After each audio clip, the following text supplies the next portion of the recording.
Pinakadali nga paagi sa pag-renew sa rehistro sa sakyanan diri sa Davao City.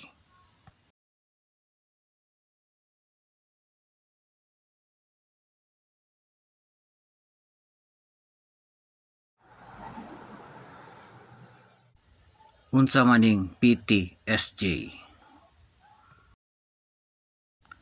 Ang PTSJ ang pinaka high-tech na emission test center diri sa Davao City. Mao ni ilang price sa pagpa-emission test. Gisubmit na ko akong ORCR sa front desk. Paghuman, gitawag ko para magbayad sa cashier. Paghuman, gitagaan ko QR code with number. Paghuman, gipalinya na si Scooby, ikaupat mi before i-test. At this point, gi-emission test na si Scooby, then gi-check pod ang entire na motor. Including the front and rear brake ang gi-check, pati ang mga suga.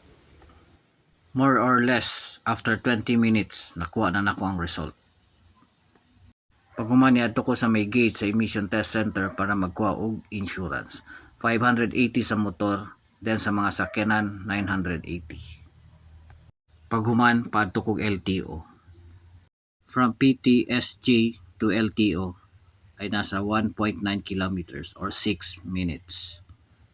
Pag-abot na ako sa LTO, niadto ko sa drive-thru, wala na gi-check ang motor basta sa PTSJ mo nagpa-emission test.